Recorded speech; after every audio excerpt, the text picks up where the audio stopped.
Hi and welcome to this week's Grid Girl, bringing you the latest in F1 news. Obviously our last video is on the Concord Agreement, so I'll be bringing you a bit of a catch up on the weekend in Spa, along with this weekend's race that's just happened in Monza, and bringing you all the news on and off the track, because there's certainly been a lot over the past couple of weeks.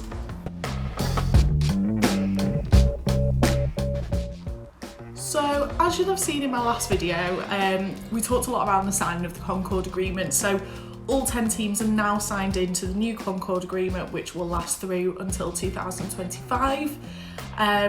It's great movement in terms of levelling that playing field, as I mentioned in my video on the Concord Agreement. So, it's great to see that all the teams have now signed up for that, and that has been sorted. In terms of other paddock news, we had some fantastic news about extra races added to the calendar for this season. So obviously after Sochi, we then had the third Italian Grand Prix going on in Imola. We've got Portimao, had those announced. We've now had more dates added towards the back end of the year, so this will be November and December. So we'll be seeing the racing go back to Istanbul. Any of you who have watched racing in the early 2000s will know Istanbul is a fantastic track, so it's great to see F1 returning there. We'll also have 2 races in Bahrain. It was announced that Bahrain will use the outer track for the second race, so it'll be interesting to see how that one works for the teams, the new track layout. It is believed that this is probably going to be the shortest and fastest lap in terms of any circuit, so it'll be interesting to see how that outer track works out for the teams. And then we'll see our final race in Abu Dhabi at the Yas Marina. So it's nice that we know we've got racing up until December. So the last race in Abu Dhabi will be on the 13th of December. Now what that means is that there has been an announcement that next season in 2021 it will start later. Now, this is not a surprise because obviously you've got races pretty much going on up until Christmas. So the season started, pretty much 3-4 months late. So it's a chance to give the teams time to do their research and development, to make changes to their cars, get the pre-season testing done, because normally we'd see that pre-season testing done, pretty early on in the year. So it'll give them a bit more time to do all that. So it's fantastic news though that we're going to have, I think it's now we're up to about 17, 18 races, so it'll be great to see on the calendar.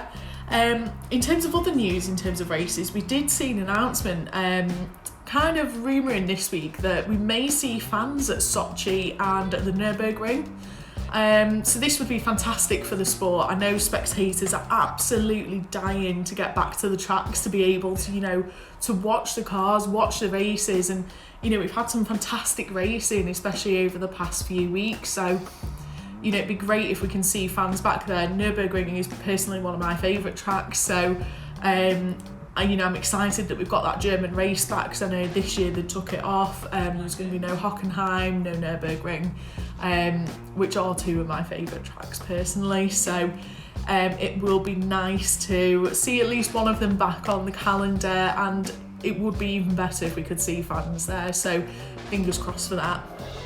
In terms of other news, we have seen rumours surfacing again about Toto Wolff. He's not been out of the news recently for many a reason. However, rumours have started circling again about Toto potentially leaving Mercedes as team principal, and a lot of that is kind of linked to the discussions around Hamilton's contracts. Now, many people believe that Hamilton won't extend his contract if Toto leaves. Now, part of me thinks this might be true, part of me thinks it might not be.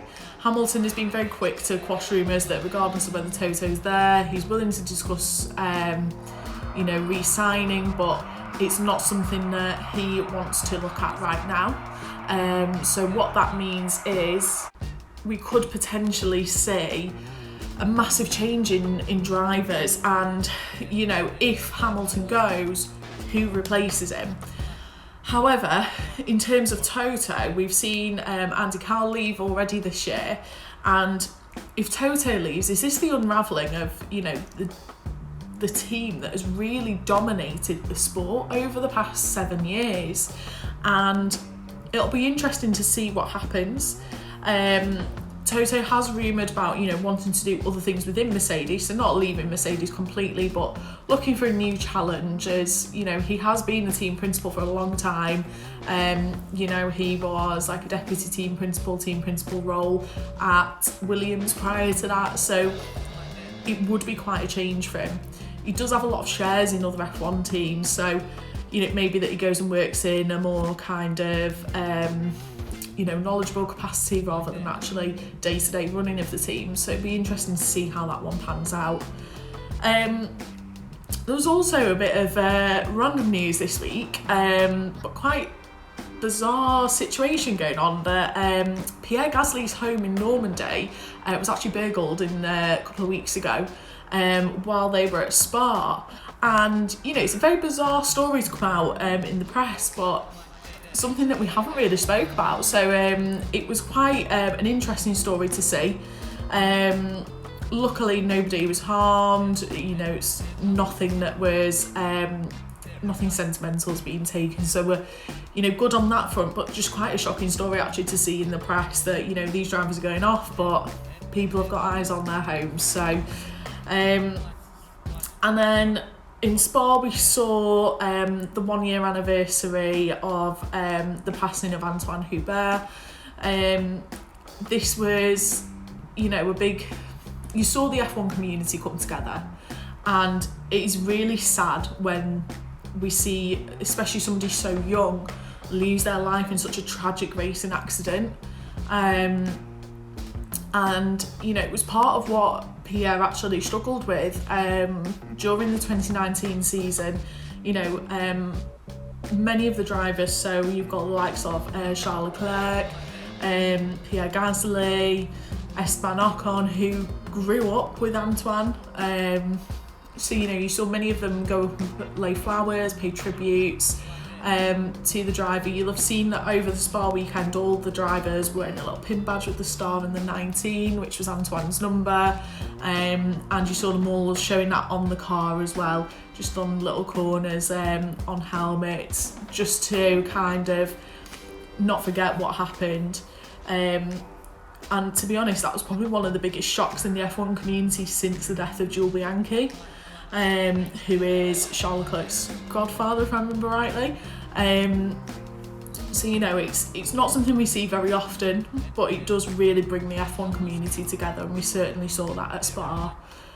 And finally, the biggest news probably over the past 2 weeks, on, I think it was Wednesday or Thursday this week, we got the announcement that Claire Williams and Frank Williams will be stepping down as team principal and deputy team principal at Williams.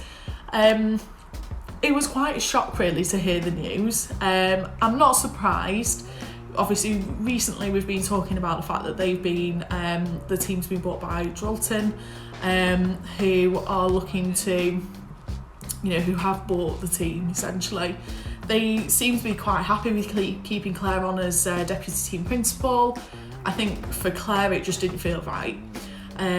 You saw her interviewed this week, and she just said, she wouldn't be able to give it the same amount of energy, the same amount of love and passion as she does, because it's not her team anymore. And I think you can really understand why she would feel that way. It is sad news. The Williams family have been in the sport for decades, and Claire's done a lot of work for equality within the sport, especially with bringing women into teams. And to date, she is only the second female team principal, which is shocking when you think that in 2020 you'd think that the majority or half of your grid might be female, or teams might have a good gender balance. But we don't see that, and she's done a lot of work for motorsport, and it's sad to see her go. She's a true inspiration to lots of people. The Williams team have given opportunities to some of the most, phenomenal drivers over the years, and you saw that with tributes paid from George and Nicholas this week. saying, you know, if it wasn't for Claire and the Williams family, they would never have got into F1, or potentially would have struggled a lot more to get in. I mean, you have other drivers that were at Williams, so Sebastian Vettel tested for Williams a very long time ago, but he was a Williams driver. Lance Stroll obviously had his seat at Williams. I'm trying to think of a few more recent ones, but you know, Felipe Massa's driven there. You've seen fantastic engineers start there, so the likes of obviously, like I mentioned before, Toto Wolff. I think Christian Horner had a short spell there as well. In fact, no, it wasn't Christian Horner, Adrian Newey, who obviously is the big car designer at Red Bull. And you know, gave Red Bull its massive dominance, especially when, you know, in that period where Sebastian Vettel was driving for them. And you've seen other people go there towards the end of their careers who, you know, have done really well there. So, for example, engineer Rob Smedley went there on, you know, an advisory capacity for a while. And it's such a shame to see, you know, that kind of family and independent team end. It's also the end of the last fully British team in F1. Although a lot of our teams are based here, they're not kind of designated here. So, for example, Red Bull, you would argue, is a British team. Its factories in Milton Keynes. However, it's registered in Austria because that's where Helmut Marko lives. So, it's classed as an Austrian team, even if it's not. It's a British team. Same with Racing Point, for example.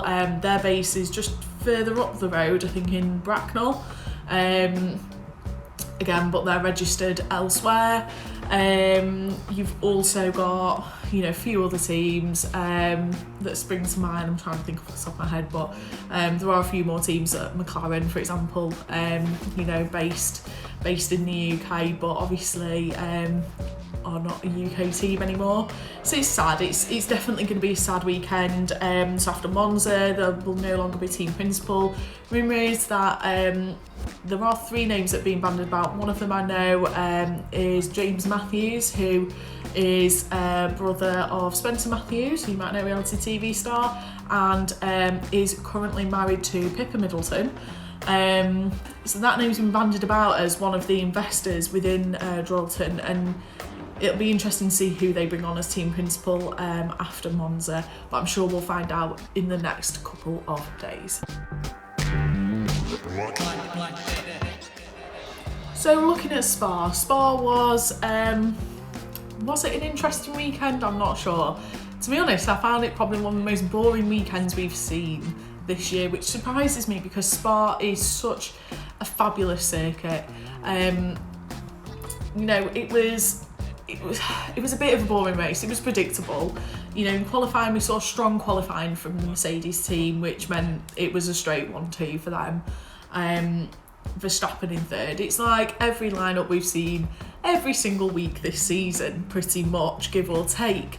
And you know, it was a very lacklustre race. I think we saw a lot of teams struggle.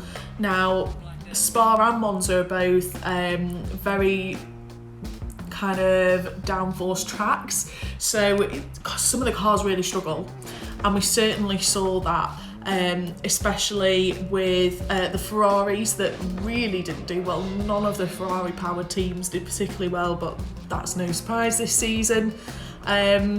And we saw the Ferraris, you know, really struggling for place.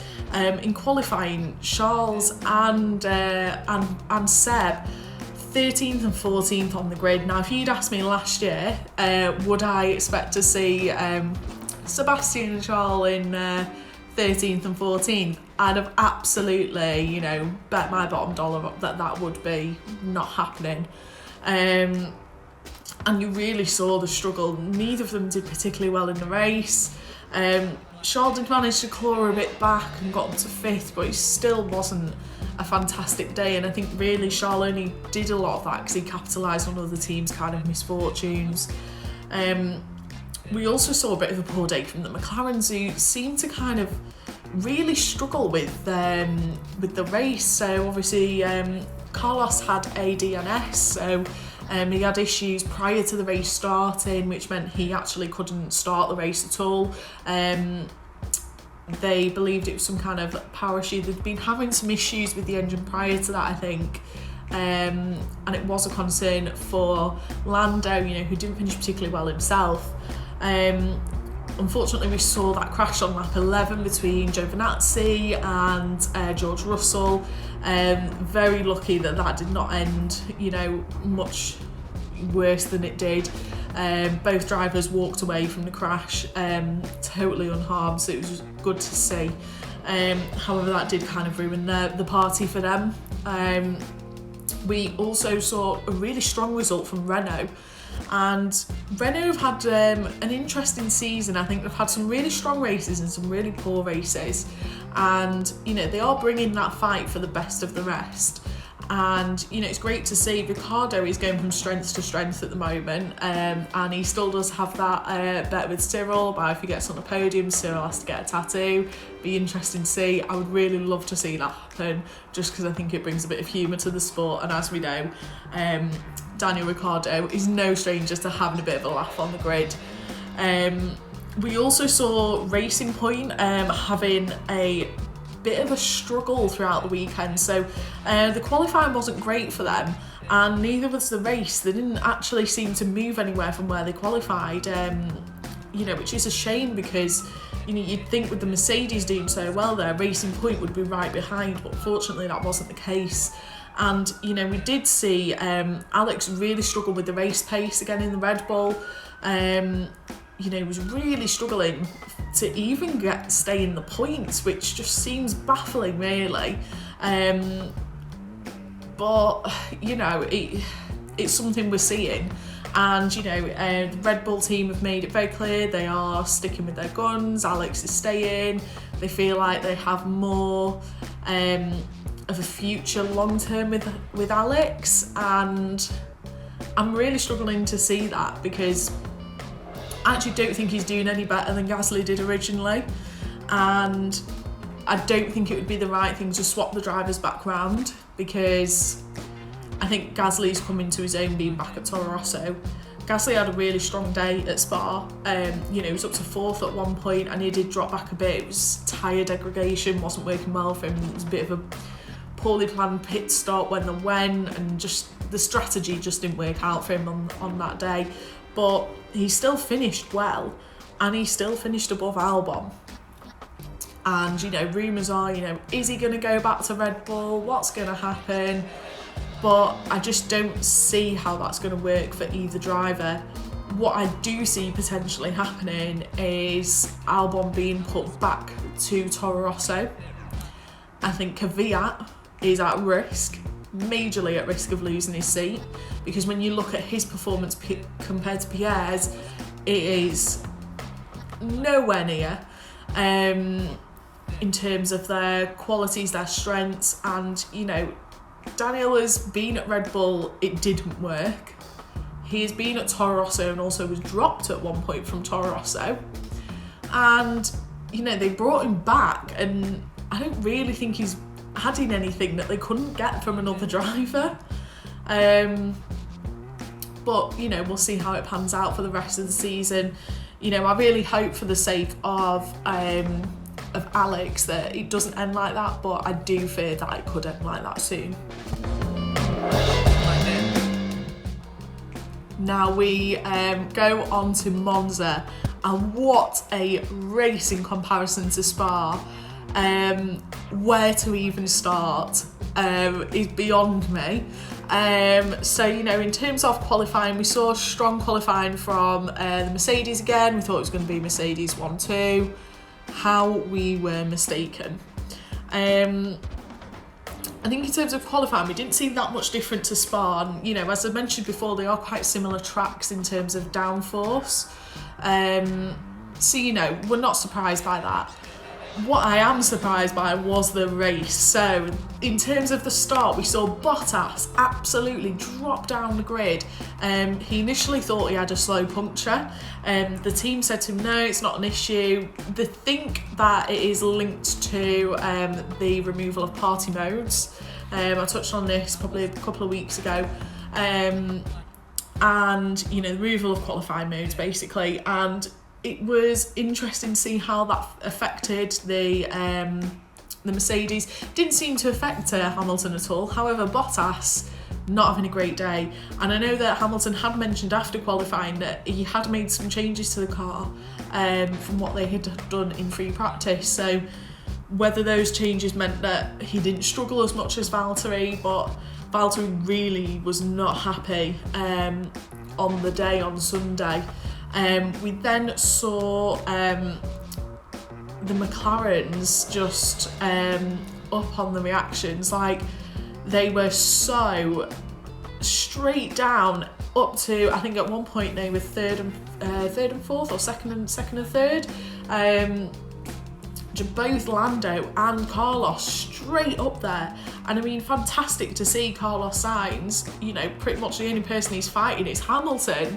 And, you know, it was fantastic to see, and it really shows how the McLaren team are really developing and working together. And, you know, it shows such strength in their team that these are the kind of results that they are now getting week in, week out. You know, this is not a fluke that we're seeing Lando or Carlos on a podium. This is becoming a regular thing again, and it just shows where they are at their redevelopment as a team.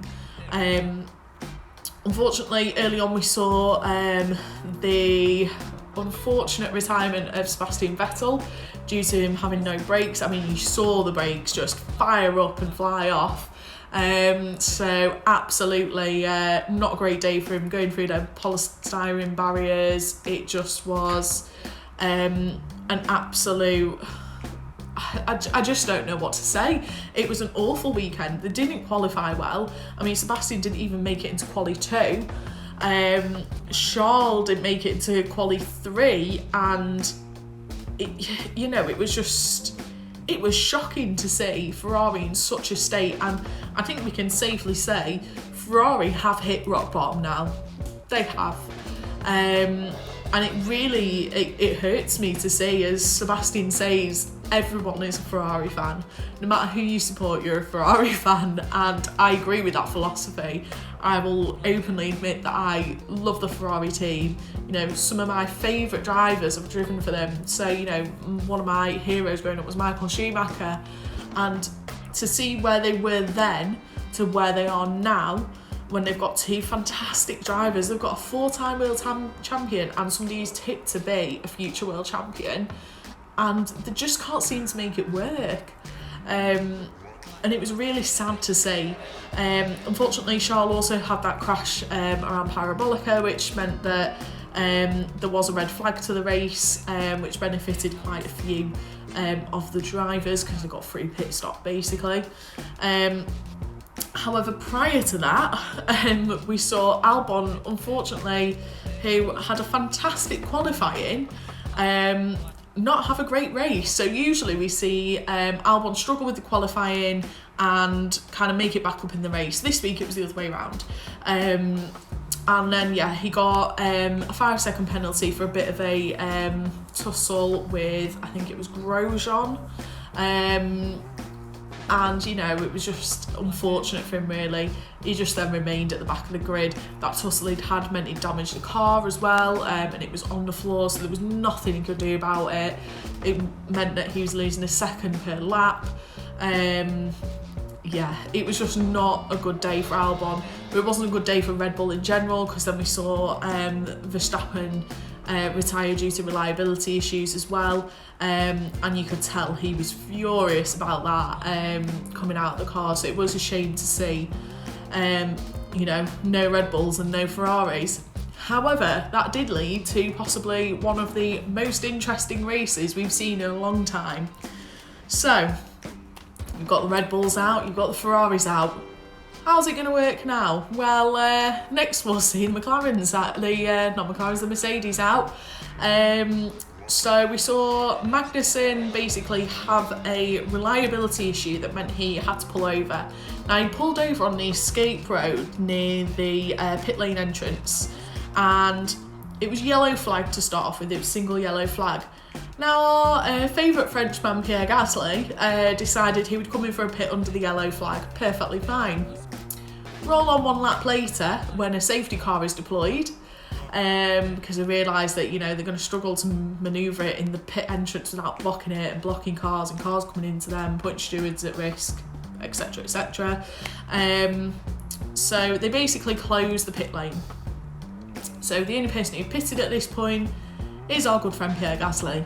Now, what happens during that time as they close the pit lane off? Well, unfortunately, Giovinazzi and Hamilton didn't get that message, despite there being 2 red flashing boards prior to the pit lane on the left-hand side. Admittedly, it is a right-hand corner, not the best place sign. Hamilton's defence was, well, why have you not got a sign at the pit lane? Well, when you're at the pit lane, it's a bit too late to have a sign there saying don't come in. What you can do, reverse back out. So yeah, it meant that both of them ended up with 10-second stop and go penalties, which meant they would have to come back into the pits to take those penalties. With that, on the restart, we saw, after Charles Leclerc basically having his crash then at Parabolica, we saw the red flag for the race. So that meant that after the red flag was lifted, we saw Giovinazzi and Hamilton take their pit stops and their stop and go penalties, which means they have to drive into the pit lane, stop for 10 seconds, no work can be done on the car, and then drive back out, or they can have work done after that 10 seconds. That then put Hamilton back into last place, and then on the restart we saw Gasly absolutely fire up to second, overtaking Carlos Sainz. And what a fantastic race. Even down to the last few laps, we saw such a dominant and fight between Gasly and Carlos. It was just so fun to see, and really brings back what true racing actually looks like. So our 1, 2, 3 was our lovely Pierre Gasly winning, which I think I'm so delighted to see Pierre win. I don't think I've had this big a smile at an F1 race for so long. Somebody who truly deserved the win. He's had a horrible 18 months. He was dropped from Red Bull probably about June last year. He then lost obviously Antoine Hubert, his best friend, who he grew up with, and then coronavirus happens. So it just shows like the immense strength in Pierre, and I'm sure I'm probably going to cry when Drive to Survive season 3 comes out, because I cried at season 2 when he got the podium in Brazil, so I'm sure I'm going to bawl my eyes out again. And it was fantastic to see. Pierre really deserved it, and I don't think there's a driver that wouldn't say Pierre deserved a win. You saw every single driver went up to him to congratulate him. Charles, who had retired a few laps way before that, came out and gave him a massive hug. Charles and Pierre are both quite good friends, both being French monocasts. It's they kind of run on the same circuits together, they know each other well, they all knew Antoine very well, obviously they know Jules very well. So I think seeing that, it was a beautiful moment to see. And when Pierre came into the journalist pen for the post-race interviews, every single journalist stopped what they were doing and applauded him. And it's something you don't see very often, and it was a beautiful thing. It was a beautiful moment to see. You saw him sat up on that top step, just taking in that moment. And like he said in an interview later on, he was saying, you don't know how often you're going to get these moments, so I just wanted a minute just to sit there and take it in. And Pierre is the first AlphaTauri driver to win since Sebastian Vettel. So only 2 drivers have won, both at Monza. One was Sebastian Vettel and one was Pierre Gasly. So I think that shows that, some of the best drivers come from AlphaTauri. We've seen Carlos Sainz, Vettel, Ricciardo, Albon, Verstappen. You've seen some absolutely fantastic drivers come up through the ranks in AlphaTauri, and you know, it just shows that, you know, the strength of Pierre is just phenomenal. Carlos Sainz was second. He was so disappointed not to have, you know, caught Pierre. He was so close, and I think if they'd had one lap more, we'd be sat here with a different story. However, a fantastic result for Carlos. His first podium actually on the podium, because if you remember in Brazil, he didn't get the podium until after the race. And then in third, Lance Stroll. Who'd have thought? But a fantastic weekend for them, and you know, it was something so nice to see, not the same old 1-2 for Mercedes in a Red Bull third. It was just fantastic, and I don't think we'll see a race like that for a long time, especially not till the rule changes, probably in 2022. But you know, it was just a great race. Fabulous to see, and you know, well deserved, Pierre.